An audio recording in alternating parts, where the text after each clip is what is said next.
Hello. हाँ, तस्वीरें मिल गई हैं, अच्छी हैं। हम उम्मीद पर नहीं, यकीन पर चलते हैं। काम हो जाएगा। इंटरव्यू 10 बजे है। इंटरव्यू के बाद हम तुमसे मिलना चाहेंगे। हम 2:30 बजे तक घर पहुंच जाएंगे। हमें अच्छा लगेगा अगर उस वक्त तक तुम भी यहां पहुंच जाओ। ठीक है? ओके।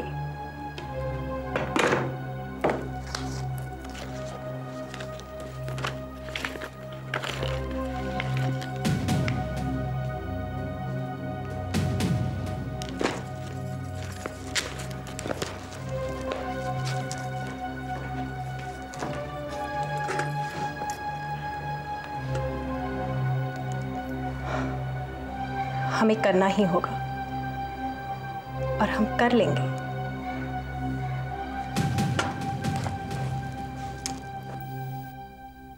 आपका नाम? निशिता। पूरा नाम? हम जात पात में बिलीव नहीं करते। आई लाइक इट। क्वालिफिकेशन? बीए करने के बाद हमने जर्नलिज्म में डिप्लोमा हासिल किया है। फर्ज करो कोई क्रिमिनल आपके सामने आ जाए, आपको घेर ले, तो आप क्या करेंगी?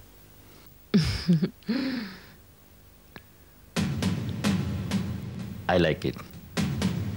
हमारे पास कुछ फोटोग्राफ्स हैं जो हम आपको दिखाना चाहते हैं।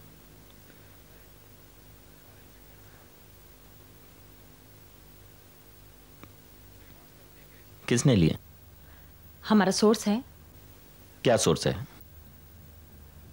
हमारे एक दोस्त फोटोग्राफर हैं जिनके अंडरवर्ल्ड से अच्छे कनेक्शन हैं। तो ये फोटोग्राफ्स आपके दोस्त ने लिए हैं और नौकरी मांगने आप आई हैं। अगर वो नौकरी मांगने आता तो हम उसे नौकरी दे देते। हमें लगता है कि खबर आप तक कैसे पहुंचती है उससे ज्यादा दिलचस्पी आपकी इस बात में होनी चाहिए कि खबर क्या है। आई लाइक इट। इस शहर के कमिश्नर का इंटरव्यू कर सकती हो लॉ एंड ऑर्डर सिचुएशन पर? सॉरी। मुझे अफसोस है, मैं आपको नौकरी पे नहीं रख सकता। हमने शहर के कमिश्नर के इंटरव्यू के लिए इसलिए मना किया क्योंकि उनका इंटरव्यू कोई भी कर सकता है। I would like to interview the chief detective of DSQ mister Mohan Das BLLB। Mohan Das? मैं और मेरे सारे जर्नलिस्ट कई बार ट्राई कर चुके हैं। MD अपने किसी भी केस के बारे में किसी को कुछ नहीं बताते। वो सब आप हम पर छोड़ दीजिए। ठीक है, अगर आप MD का इंटरव्यू लेकर के आती है तो हम आपको फौरन नौकरी पर रख लेंगे। तो ठीक है, हम 2 दिन के बाद आपसे मिलते हैं MD के इंटरव्यू के साथ। Okay, best of luck. Thanks. अगर ये लड़की MD का इंटरव्यू ला करके देती है तो क्राइम एक्सप्रेस की हेडलाइन होगी DSQ chief detective Mohandas BLLB को एक लड़की ने पटा लिया।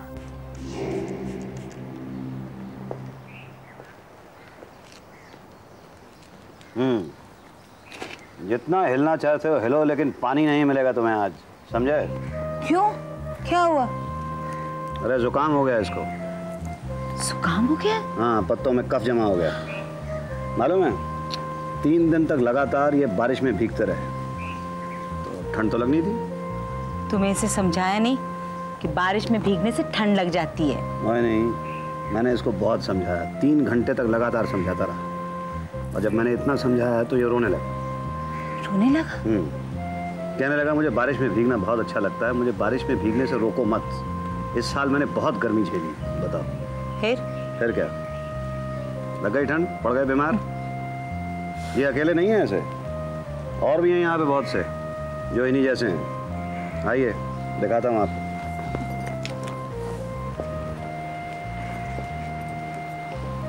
ये देखिए। अरे जी, इसे क्या हो गया? इससे बड़े वाले से लड़ पड़े थे और टांग टूट गई है इनकी। इससे लड़ पड़े? ये पिद्दी से? जी, ये पिद्दी से। जान तो है नहीं, लेकिन गुस्सा बड़ा जबरदस्त है। अरे बचपन में ऐसा हाल है तो बड़े होके क्या होगा? है बहुत समझाने की कोशिश की है मैंने इसको, लेकिन नहीं समझता। यहाँ पे कोई भी नहीं समझता, सब अपनी अपनी मर्जी के मालिक। मेरी तो कोई सुनता ही नहीं।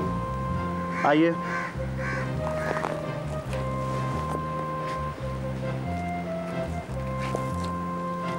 जरा इन्हें देखिए। ये हमेशा ऊपर की तरफ देखते रहते हैं, ना आगे देखते हैं, ना पीछे देखते हैं, ना दाएं देखते हैं, ना बाएं देखते हैं, बस सिर्फ ऊपर की तरफ देखते रहेंगे। ऊपर क्या देखते हैं? आसमान। आसमान? जी, आसमान देखने का शौक है। अभी तुम्हें याद है ना 2-3 दिन पहले आंधी चली थी। ये ऊपर की तरफ देख रहे थे, तो ध्यान इनका ऊपर की तरफ था, अपने आप को संभाल नहीं पाए। आंधी की वजह से ये जो गर्दन है ना इनकी, ये यूं नीचे की तरफ हुई और ये जो नीचे पत्थर है उसके ऊपर सर टकराया है। अभी तो तुम्हें कुछ ठीक दिखाई दे रहे हैं, ये उस दिन बेहोश हो गए थे।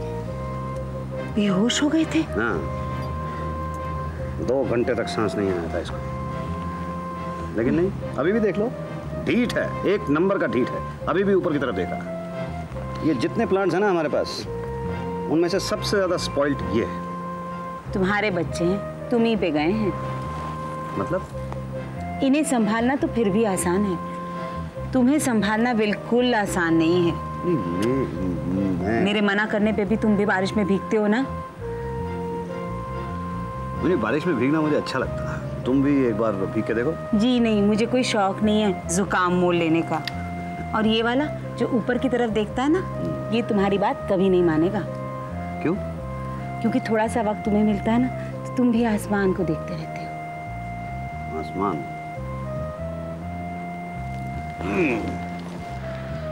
मुझे आसमान की तरफ देखना बहुत अच्छा लगता है भाई, खास तौर पे जब एक आध बादल हो ना आसमान में, तो देख तो ऐसा लगता है जैसे एक सफेद चादर ओढ़े, नीली छतरी लिए कोई आपके पीछे पीछे दौड़ रहा है आपको छांव देने के लिए। ओए, तुम गिर जाओगे। तुम हो ना मेरे साथ, गिरने थोड़ी दोगी। अब चलो, चाय ठंडी हो जाएगी। अरे चाय बन गई? ठंडी भी हो गई। ठंडी भी हो गई, चलो ठंडी चाय पीते हैं।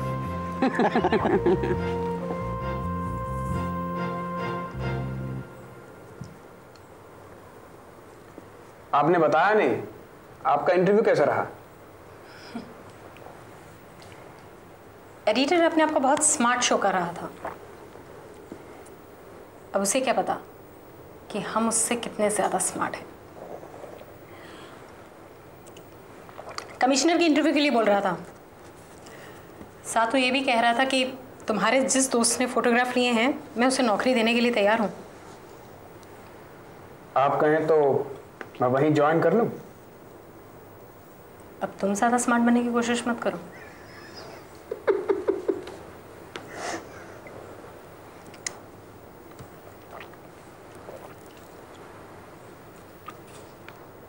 आपने एमडी के इंटरव्यू के लिए कह तो दिया है, अगर एमडी ने मना कर दिया तो?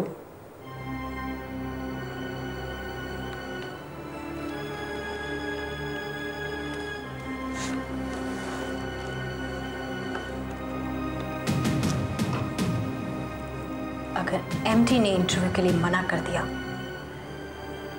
then I'll kill him.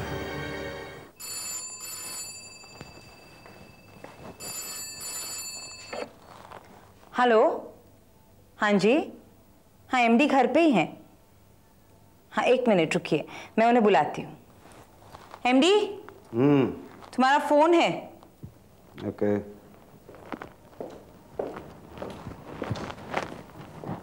एक minute. Yes, Mohandas BLLB speaking. Nishita, देखिए इस नाम की किसी लड़की को मैं जानता तो नहीं हूं और ना ही ये नाम आज तक मैंने कभी सुना है। बहरहाल कहिए, क्या खिदमत कर सकता हूं मैं आपकी? देखिए, हमारा एक प्रॉब्लम है जिसे आप सॉल्व कर सकते हैं। ठीक है, आप ऐसा कीजिए, आप यहाँ मेरे घर पे आ जाइए, मैं देखता हूँ मैं क्या कर सकता हूँ आपके लिए। घर पर आने से पहले हमें ये तो मालूम पड़ना ही चाहिए कि आप हमारा प्रॉब्लम सॉल्व भी कर सकते हैं या नहीं। ओह, अगर आपका प्रॉब्लम है और वाकई है तो उसे मैं टेलीफोन के ऊपर तो सॉल्व नहीं कर सकता। हम एक 23-24 साल की लड़की है, हमारा कोई बॉयफ्रेंड नहीं है। दरअसल अभी तक इस काबिल कोई मिला ही नहीं। I think young lady, you are trying to beat a bit too much around the bush. आप अपना प्रॉब्लम जो मुझे बता रही हैं, दरअसल आप किसी को इम्प्रेस करने की कोशिश कर रही हैं। जिस तरह के अल्फाज, जिस तरह की आवाज़ और जिस तरह का अंदाज आपने अभी दिखाया है, उससे मुझे ऐसा जाहिर होता है कि कोई आपके पास है जिसे आप इम्प्रेस करना चाहती हैं। और वो जो भी है वो इस वक्त आपके टेलीफोन के काफी करीब होना चाहिए। My God, he's great। उसे मालूम है कि तुम यहाँ हो, हालांकि तुम तो साल में 2-3 बार ही बात करते हो।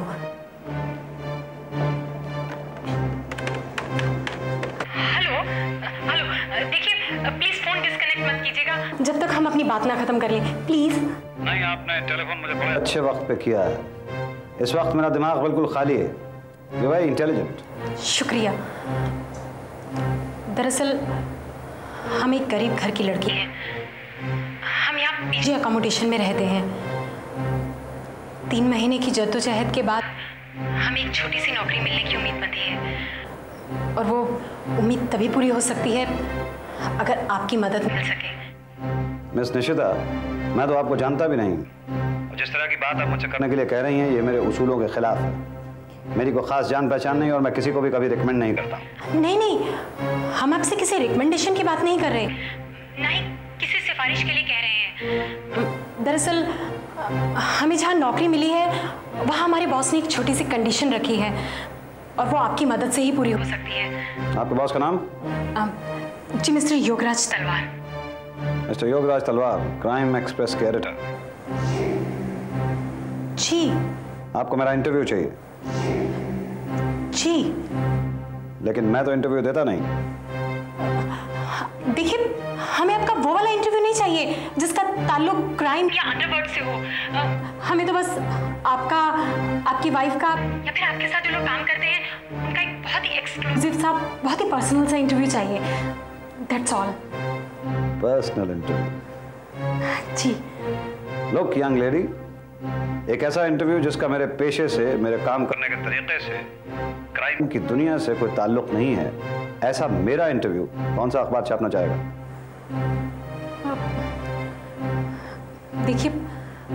देखिए हमने तो सुना था कि आप यंग लोगों की बहुत मदद करते हैं। देखिए हमारी नौकरी का सवाल है, हमारी मदद कीजिए हुकुम, प्लीज। हुकुम? ठीक है, आप कल 11 बजे मेरे घर पे आ जाइए। राइट। हाँ, जरा अपना ध्यान रखिएगा। आपकी टेलीफोन लाइन टैप की जा रही है। What? आपका एडिटर टैप करवा। ये जो शख्स आपके आसपास है ना, इसको पैसे दिए गए हैं इस काम के लिए। Good bye.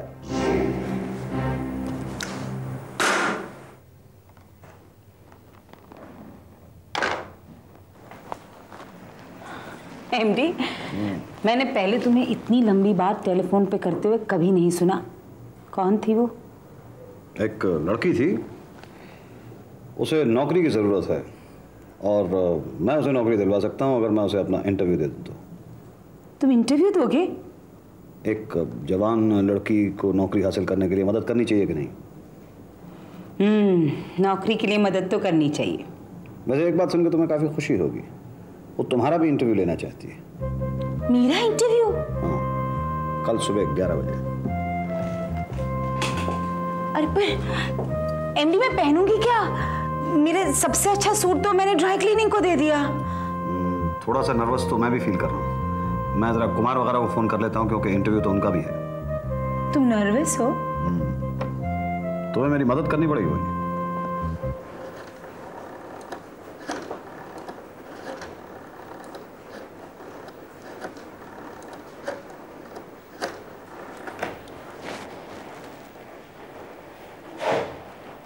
मिस्टर तलवार, एडिटर साहब, 2 दिन के बाद एमडी का इंटरव्यू आपकी टेबल पर होगा।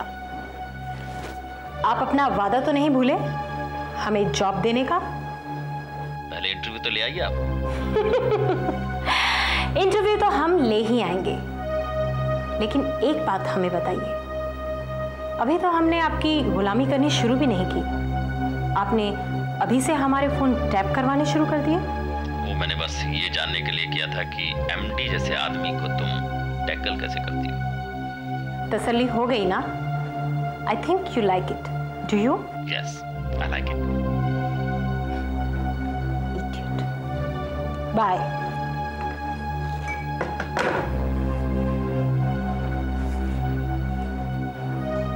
गलीज तो बहुत हो तुम।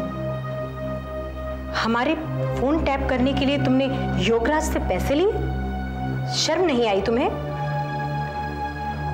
पैसे लेने में मुझे कभी शर्म नहीं आती। आदमी कैसे भी हो, फोटोग्राफर अच्छे हो तुम। खींचो हमारी कुछ तस्वीरें। I am feeling like a queen.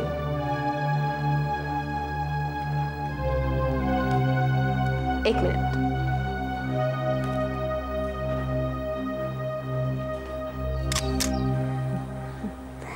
आज तुम लोग सारे बहुत अच्छे लग रहे हो हैं। Thank you ma'am. Morning sir. Morning sir. Morning. तुम लोगों को बिना यूनिफॉर्म के देखकर पहचानना जरा मुश्किल हो रहा है। अच्छा, ये लकी हमें इंटरव्यू करने के लिए आ रही है। इसके बारे में 2-3 बातें मैं तुम लोगों से करना चाहता हूँ। पहले ये कि DSQ के काम करने के मेथड के बारे में तुम लोगों में से कोई भी नहीं बोलेगा। हम लोग क्राइम के बारे में क्या सोचते हैं, अंडरवर्ल्ड के बारे में क्या सोचते हैं, उसके साथ किस तरह से डील करते हैं, इसके बारे में कोई बात नहीं करेगा। हाँ, पर्सनल सवाल अगर वो आप लोगों से पूछती है तो जाहिर है कि आप उसका जवाब दे सकते हैं। Okay sir. पर्सनल सवाल। वहीं एक सेकंड जरा, एक्सक्यूज मी। हाँ, ये पर्सनल इंटरव्यू है ना? तो तुम उस लड़की को ये मत बताना कि मैं चुरा के मिठाई खाता हूँ। ओके? से ओके? ओके। ओके। मेरा ख्याल है वो लड़की आ गई। आप लोग सब ड्राइंग रूम में आ जाइए। चलो। Come please, welcome. Come and feel at home. आइए, सबसे पहले मैं आपको इंट्रोड्यूस कर देता हूँ। Singh. Hello. Rathore. Hello. SS। Hi. Nawaz. Hi. Assistant detective Kumar. Hi. और ये मेरी बीवी मोहिनी। मैं मोहनदास BLLB, जोरू का गुलाम। Very nice. I am Nishita और ये हमारे दोस्त फोटोग्राफर मिस्टर जुगनू। तो किसे गोली मारना चाहेंगे पहले आप? मतलब? वो अंग्रेजी में कहते हैं ना कि who do you want to shoot first? ओह, मेरे ख्याल ये पर्सनल इंटरव्यू है और इसकी शुरुआत आपकी वाइफ से होनी चाहिए। ओह, मोहिनी। मुझसे? हाँ। क्रिमिनल्स की दुनिया में जिसके नाम का टेरर है, मोहनदास BLLB, यानी आपके MD, क्या घर पे भी उनका टेरर है? नहीं, घर पे MD का कोई टेरर नहीं है।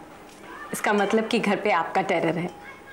नहीं, हमारे घर पे किसी का टेरर नहीं है। जैसे MD के लिए काम का मतलब काम है, वैसे घर का मतलब घर है। अपनी खुशी के बारे में MD सबसे बाद में सोचते हैं। उनके पास उतना वक्त ही नहीं होता अपने बारे में सोचने के लिए। इसीलिए MD के बारे में मैं सोचती हूँ। अच्छा, MD का वास्ता क्राइम की दुनिया से है, इसलिए उनका वास्ता हर रोज़ अलग अलग तरह के क्रिमिनल से पड़ता है। क्या इससे कभी आपको परेशानी होती है? शुरू में तो बहुत प्रॉब्लम्स हुए। उसके बाद MD से बातें हुई।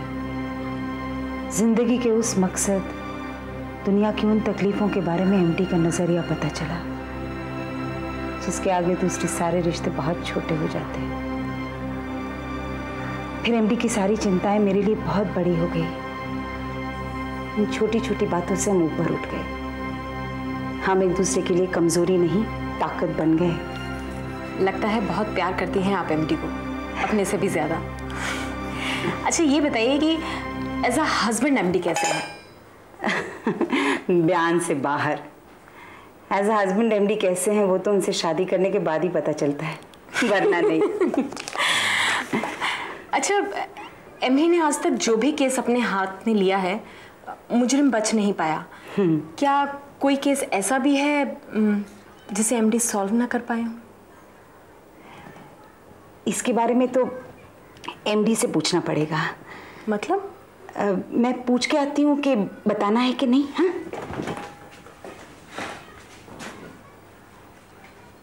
कौन सा केस हो सकता है जिसे MD सॉल्व ना कर पाया हो? अगर ऐसा कोई केस है तो हमारी न्यूज़ बन जाएगी।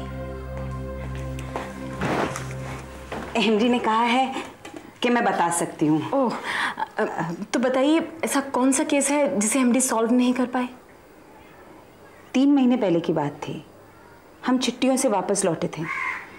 MD काम पर चले गए थे, मैं घर आ गई थी। मेरे पास एक ही अटैची थी, 2 दिन की छुट्टी के लिए तो गए थे। मैंने दरवाजा खोला,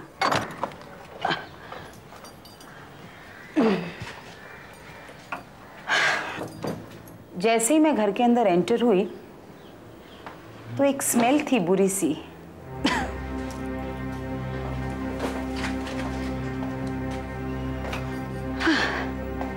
मैं अंदर गई तो ड्राइंग रूम में एक बॉक्स था, बड़ा सा।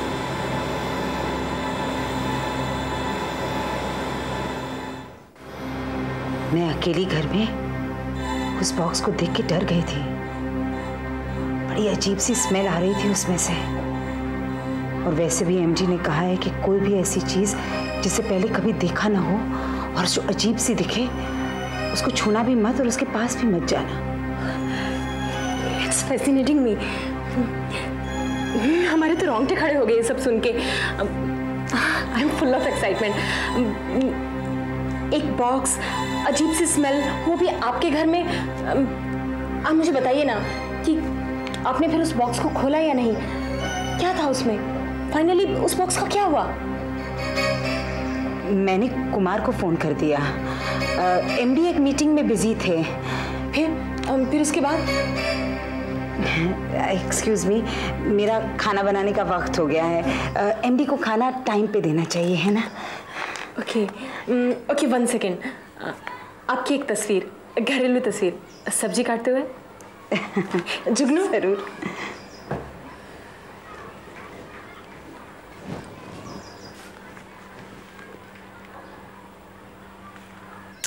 कुमार दिग्विजय। आप कब से हैं एमडी के साथ? 4 साल से। आपकी नज़र में एमडी किस तरह के आदमी हैं? और स्ट्रिक्ट बॉस, और लविंग फादर, और वेरी क्लोज फ्रेंड, और क्रिमिनल्स के लिए टेरर। Very interesting. आप इतने वक्त से उनके साथ काम कर रहे हैं, जाहिर है कि आप हर केस में उनके साथ रहते होंगे। हाँ, ज़्यादातर। कभी बार सर को मेरी ज़रूरत नहीं होती थी तो मैं नहीं होता था। यू नो, मोहिनी हमें अभी एक केस के बारे में बता रही थी। शायद वही एक ऐसा केस है जिसे एमडी अभी तक सॉल्व नहीं कर पाए। क्या आप तब भी उनके साथ काम कर रहे थे? यस। क्या आप हमें बताएंगे कि क्या था वो केस? घबराइए नहीं, इस केस के बारे में बात करने के लिए मोहिनी एमडी से परमिशन ले चुकी हैं। शायद आप उस केस के बारे में जानना चाहती हैं जब सर के घर में एक बॉक्स आया था। राइट। तब सर छुट्टियों से वापस आए थे। एक्चुअली क्या है कि हम इस केस के बारे में इतना ज़्यादा सुन चुके हैं कि हमारी बेचैनी बढ़ती जा रही है। I want to know every little detail about that case. Would you tell me कि वो केस क्या था, आपको कैसे पता चला और आप किस तरीके से उसमें इन्वॉल्व रहे? प्लीज़ हमें सब बताइए तफसील से। मेरा ख्याल है 3 महीने पहले की बात है। मैं ड्यूटी पर था, दोपहर का वक्त था। मैम का फ़ोन आया मेरे पास और फ़ोन मिलते ही हम सब लोग यहाँ पहुँचे।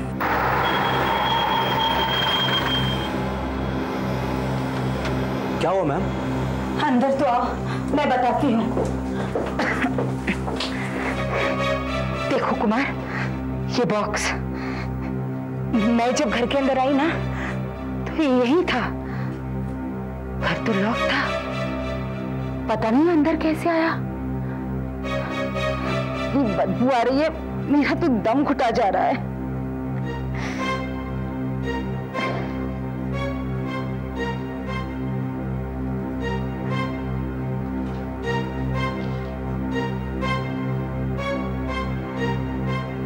एमडी से कोई कांटेक्ट भी नहीं हो पा रहा। सर से भी कांटेक्ट नहीं हो पाएगा मैम। सर ऑफिस में एक ज़रूरी मीटिंग में बिजी हैं।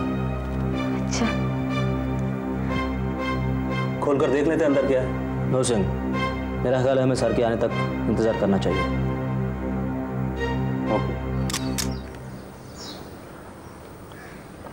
देखिए, कुमार ने हमसे कहा था कि जब तक सर नहीं आ जाते तब तक उस बॉक्स को कोई छुएगा नहीं, और हम सब सर का इंतज़ार करने लगे। आप लोग कब से काम कर रहे हैं एमडी के साथ? 3 महीने से। उस बॉक्स के बारे में आप लोगों की क्या ऑब्जर्वेशन थी? बॉक्स, हाँ देखिए, ये एक लकड़ी का बना बॉक्स था, लंबा सा, और उसमें एक अजीब सी स्मेल आ रही थी, बू, यू नो। क्या आप लोगों को देर रात तक काम करना पड़ता है? कभी कभी पूरी रात काम करना पड़ता है। हाँ, कभी कभी हम कई कई दिन घर पर भी नहीं जाते। ओह, अच्छा ये बताइए कि जब ये बॉक्स यहाँ पर पहुँचा और आप लोगों ने ये केस अपने हाथ में लिया, उसके बाद आप लोगों को कितना वक्त लगा इस नतीजे पर पहुँचने के लिए कि ये केस डेड है? देखिए, इस बात का फैसला तो सर करते हैं। वैसे वो हमसे मशवरा ज़रूर लेते हैं, लेकिन फाइनल डिसीजन तो उनका ही होता है। ओके, काफ़ी बॉसी हैं। नहीं नहीं, ऐसी बात नहीं है। सर के बारे में आप ऐसा नहीं कह सकती। दरअसल सर अपने हर केस में बहुत डूब जाते हैं। हम किसी केस की वजह तलाश कर रहे होते हैं और सर नतीजे पर भी पहुंच जाते हैं। ओके, क्या आप लोग मुझे ये बता सकते हैं कि DSQ एज अ फोर्स किस तरीके से काम करती है?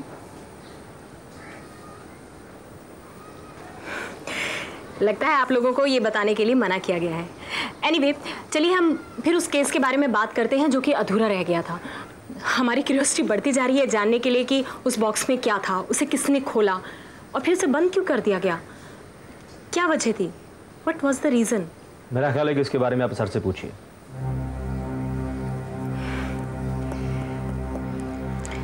काफ़ी डिसिप्लिन्ड हैं आप लोग, हमें अच्छा लगा।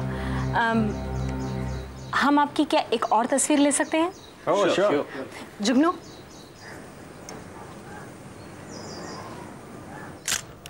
डिटेक्शन स्क्वाड यानी DSQ जिसके लिए आप काम कर रहे हैं, उसका मकसद क्या है? मकसद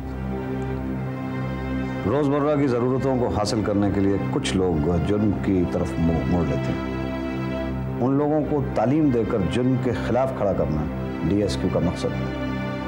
मैं ये नहीं कहता हूँ कि इससे सोसाइटी में से जुर्म हमेशा के लिए ख़त्म हो जाएगा, लेकिन हाँ, ये लोग जुर्म के खिलाफ एक चुनौती तो बन ही सकते हैं।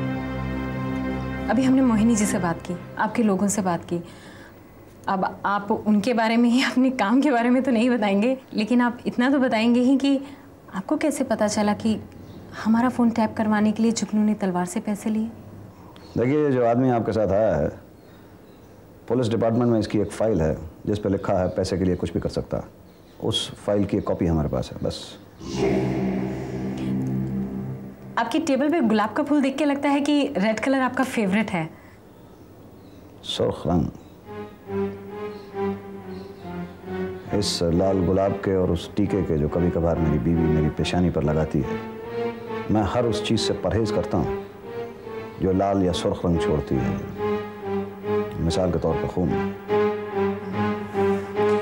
सुना है आप कत्ल के मामले में किसी को भी नहीं छोड़ते, सब पे शक करते हैं। शक करना तो मेरा पेशा है। मैं खुद तक को नहीं छोड़ता जब तक कि असली मुजरिम सामने ना आ जाए। अभी मोहिनी जी ने आपसे परमिशन लेके हमें एक केस के बारे में बताया। शायद वही एक ऐसा केस है जिसे आप सॉल्व नहीं कर पाए। कोई एक बॉक्स था जो 3 महीने पहले आपके घर आया था। मेरी कामयाबी से ज़्यादा आप मेरी नाकामयाबी में इंटरेस्टेड हैं। No, it's all right, really, it's okay, no problems। जी हाँ, ये फैक्ट है कि एक बॉक्स 3 महीने पहले हमारे घर पे आया था और ये एक ऐसा केस है जिसे मैं सॉल्व नहीं कर पाया हूँ। ये जख्म की तरह कभी कभी तकलीफ तो देता है। आपको कैसे पता चला इस बॉक्स के बारे में?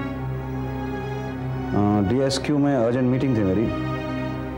मीटिंग ख़त्म हुई, उसके बाद मैं बाहर आया तो मुझे कुमार और मोहिनी के मैसेजेस मिले, अर्जेंट।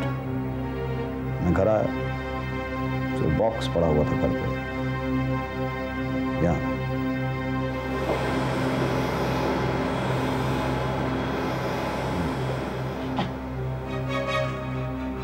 जब तुम घर के अंदर आई तो लॉक टूटा हुआ था?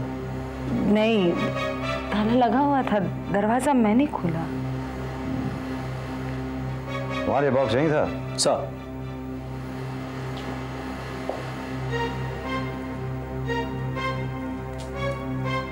ताला भी नहीं? ताला तो नहीं था इस पे? नहीं।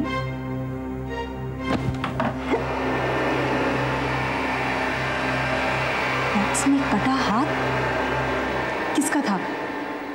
आपके यहाँ कैसे आया? आज तक हमें पता नहीं चल सका। वो बॉक्स कैसा था? एक सफ़ेद से रंग का मामूली सा बॉक्स था। आपने उस हाथ का क्या किया? हाथ, उसकी एम्बाल्मिंग करवा के मैंने उसे अपने बेडरूम में रखा हुआ है। हालांकि मोहिनी इस बात से बेहद परेशान है लेकिन मैं अपनी नाकामयाबी को अपनी आंखों के सामने रखना चाहता हूँ। एक कटा हुआ हाथ, उसे आपने अपने बेडरूम में रख रखा है? ताकि हमेशा मुझे याद रहे कि यह केस मैं सॉल्व नहीं कर पाया हूँ। अच्छा, क्या हम लोग आज रात या कल आपका और आपकी वाइफ का एक फ़ोटो सेशन कर सकते हैं? आई एम सॉरी, मैं इस तरह के फ़ोटो सेशन में यकीन नहीं रखता हूँ। वैसे भी मैं और मेरी बीवी बाहर जा रहे हैं 2-1 दिन के लिए। आपने एक इंटरव्यू मांगा था मुझसे और मैंने इंटरव्यू सिर्फ इसलिए दिया क्योंकि आपको इसकी वजह से जॉब मिल जाएगा। शुक्रिया। क्या हम अभी आपका एक फ़ोटो ले सकते हैं?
अंगूठी इतनी आसानी से नहीं उतरेगी हर हाइनेस।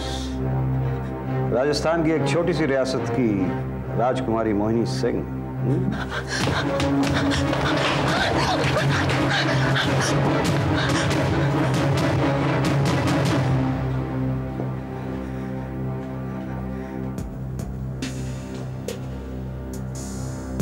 इसी अंगूठी को उस हाथ पर से उतारने की कोशिश कर रही थी ना आप।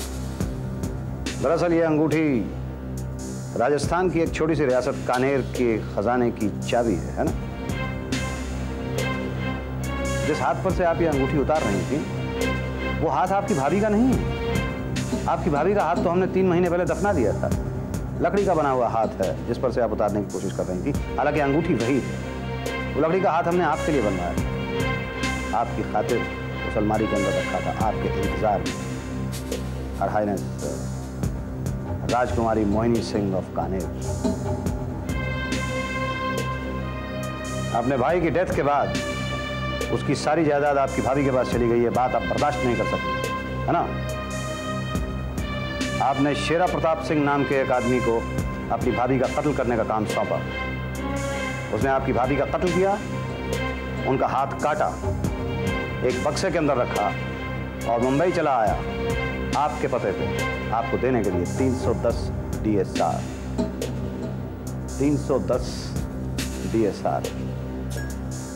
गलती से, क्योंकि शेरा प्रताप सिंह अनपढ़ आदमी था, 310 DSR को उसने 510 DSR पढ़ा। 510 DSR मेरे घर का पता है, इसीलिए वो बक्सा गलती से आपके घर पहुंचने की बजाय यहां पहुंचा दिया। शेरा प्रताप सिंह को पकड़ने के लिए हमें कोई मेहनत नहीं करनी पड़ी, क्योंकि अगले दिन वो खुद अपने किए हुए काम का मुआवजा मांगने के लिए हमारे पास आ गया। हमने जब उससे सवाल पूछे तो आपका नाम भी हमें पता चल गया, लेकिन हम आपको गिरफ्तार नहीं कर पाए उस वक्त। उसकी वजह यह थी कि आपके खिलाफ हमारे पास सबूत नहीं, सिवाय शेरा प्रताप सिंह के उस स्टेटमेंट के, जिसको आप बड़ी आसानी से अदालत के अंदर झुठला सकते हैं। प्लान तो वैसे आपका बड़ा अच्छा था। क्राइम एक्सप्रेस में जर्नलिस्ट की नौकरी लेने के लिए मोहनदास BLLB का इंटरव्यू के जरिए उस बक्से तक पहुंचना, उस बक्से के जरिए उस हाथ तक पहुंचना, उस हाथ के जरिए इस अंगूठी तक पहुंचना और इस अंगूठी के जरिए उस खजाने तक पहुंचना। एक गलती हो गई थी आपसे। जब आपने इंटरव्यू हासिल करने के लिए मुझे टेलीफोन किया था और हम दोनों की बातचीत फोन पे हो रही थी, उस वक्त एक जगह पे आपने कहा था, हमारी मदद कीजिए हुकुम, प्लीज। हुकुम कहा था ना आपने। हुकुम एक ऐसा लफ्ज़ है जो राजस्थान में बहुत आम इस्तेमाल किया जाता है। तभी मेरा माथा ठनका और मैंने फौरन आपको इंटरव्यू दे दिया, एक अनसॉल्व केस को सॉल्व करने के लिए। कैसी कैसी ख्वाहिशें, कैसे कैसे अरमान। इंसान दौलत हासिल करने के लिए अपने करीबी रिश्तेदारों का भी कत्ल कर देता है। हालांकि हर हाइनेस, मौत तो सबको आना होती है, लेकिन जब फांसी का फंदा यहाँ पड़ेगा ना और रस्सा कसेगा तो यकीन मानिए बहुत तकलीफ होगी। कुमार, इनके साथी को भी खड़ा करो साथ में। कैमरा ले लो इसका, तस्वीर खींचो इनकी। कल सुबह के क्राइम एक्सप्रेस के फ्रंट पेज पर छपनी चाहिए तस्वीर। क्लिक।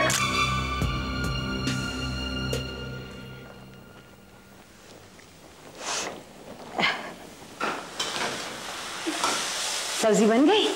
बस बनने वाली है। लेकिन पता नहीं क्यों मोहिनी, मुझे लगता है कि मैं सब्जी में कुछ डालना भूल गया हूँ। अच्छा? हाँ। क्या क्या डाला तुमने इसमें? मैंने प्याज तो डाल दिया इसमें, टमाटर भी डाल दिए, और ये गोभी भी डाल दी है, और हल्दी भी डाल दी है, मसाला भी डाल दिया है, तो सब कुछ तो डाल दिया मैंने। तुमने नमक नहीं डाला होगा। नमक? मैं नमक डालना भूल गया था। एक सेकंड में डल जाएगा, उसमें प्रॉब्लम क्या है? जो दूध पिया? दूध खाना खाने के बाद पीऊंगा। दवाई खाई? खाना खाने के बाद। ब्रश? ओहो, वो भी तुम खाना खाने के बाद ही करोगे? हाँ, जाहिर है। कुछ मीठा तो नहीं खाया तुमने? और खाना खाने के बाद खाऊंगा, अगर तुम इजाजत दे दोगी। हाँ? क्या करिए, सुनाई नहीं दे रहा मुझे। सुसु किया? वो भी खाना खाने के बाद करूंगा।